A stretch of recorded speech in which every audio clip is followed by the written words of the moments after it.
If we want to play fast, impressive pieces well, then we need to be practicing technique consistently. Sure, there's a lot of great pieces that we would rather spend our time practicing, but we're not always working on technically challenging pieces. So that's where technique books come in. These books can challenge our fingers with variety, and we can quickly learn each exercise and then move on to the next exercise and technical challenge. Today I'm going to share my favorite technique books for beginning to intermediate pianists, and I'll play short samples to help you decide if the books are right for you.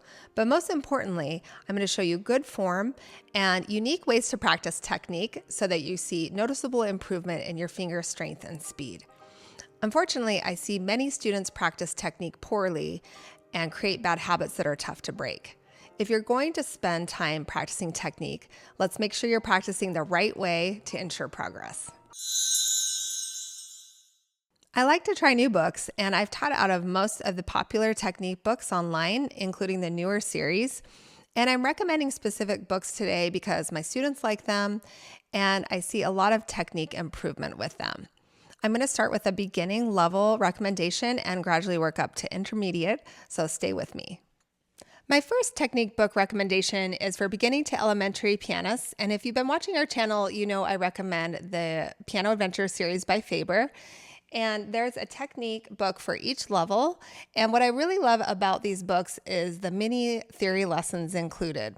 So for example, in the first book, the primer level, there's a short lesson about the importance of keeping a rounded hand shape. And then they have you practice an exercise with this concept in mind. So I'm going to play a little short sample of it with the Piano Adventures Player app.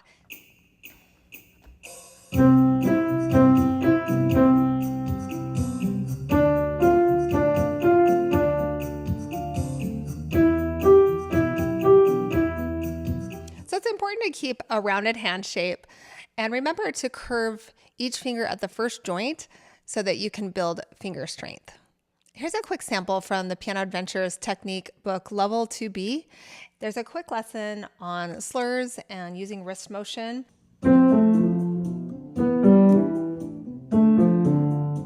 One key to success with technique that's often overlooked is sitting correctly at the piano. Check your distance this way with your arm straight out. It should touch the fall board.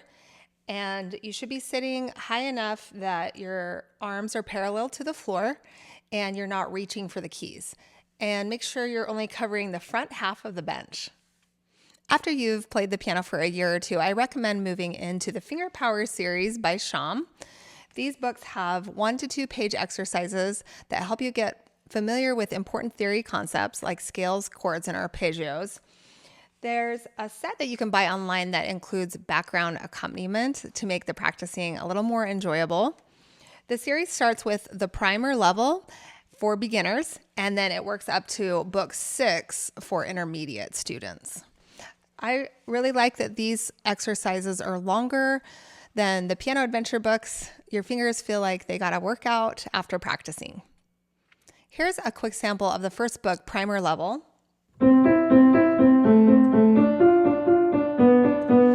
These books often have a special assignment at the bottom of the page. I recommend practicing these for an extra challenge. So for this exercise, you would practice with different finger combinations, so 2 and 3, and then 3 and 4,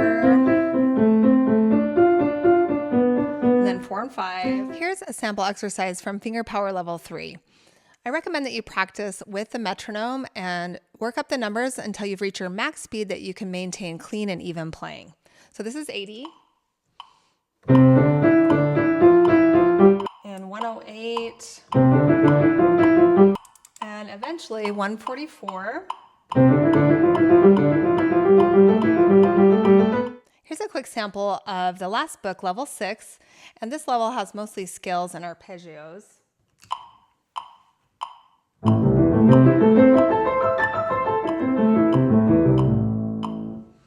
And a great tip is to practice going down more than going up because that's always more difficult.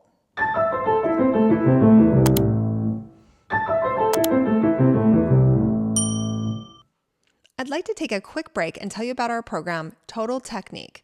This is your step-by-step guide to building your fastest, strongest fingers. and it's designed for busy elementary, intermediate, and advanced pianists. It's taught by my mom, a Steinway artist and piano performance professor. You'll get weekly PDFs and demo videos so you know exactly what to practice and how to practice it. Check the link in the description for more information. After you've finished the Fingerpower series or you consider yourself an early intermediate pianist, you could try my next recommendation, which is Hanon. And you can get the spiral bound or the regular paperback. You can see that I've done my fair share of Hanon practice. This book is actually really sentimental because it was my book as a child and it has my mom's handwriting in it.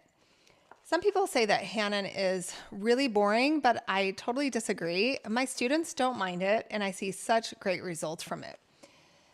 Hanon is in the public domain, so you could download the book for free, but it's not expensive, and it's such a great book to have in your piano library.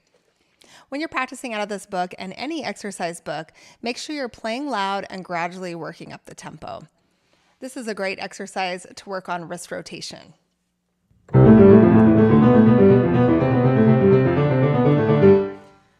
There's so many variations you could try with the exercises in this book that would make it more fun and challenge your fingers.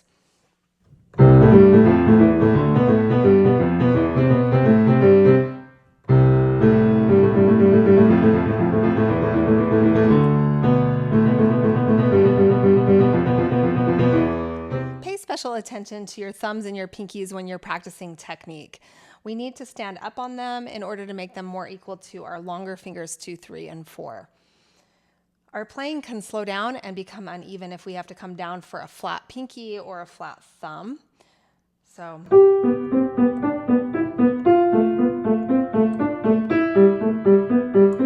notice that I'm practicing my left hand alone. I recommend doing a lot of extra left hand separate practice because it's weaker and it needs more exercise to be comparable to your right hand. My next recommendation is for a beginning to intermediate pianists, and if you watch my videos, you know I love Piano Marvel. The app and the software includes technique in every level, so a lot of scales, chords, and arpeggios. It also has supplemental technique books like the AIM program from the Utah Music Teachers Association, from beginner to advanced level. And Piano Marvel also has a program called Scale Ninja and Arpeggio Ninja, and you gradually work up your skills and your speed from beginner to pro level. You can get 20% off your monthly subscription with our code Briante Piano Duo, and I'll put that link in the description.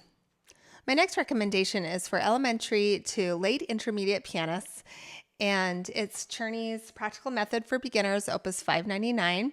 The title is misleading. I wouldn't consider this a beginner book.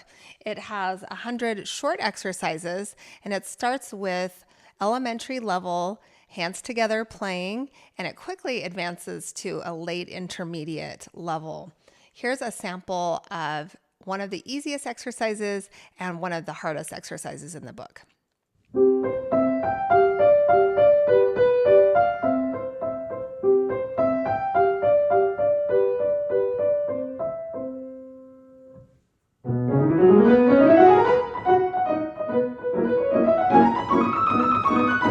What I like about this book is the exercises are more like pieces and you can experiment with dynamics and expressive playing. This is in the public domain, so you could download the book for free on IMSLP. I have the Schirmer Performance Edition and it has audio recordings, but it's just someone performing these. It's not fun background music. If you're still not convinced to practice out of technique books, there is another way to build finger strength and speed.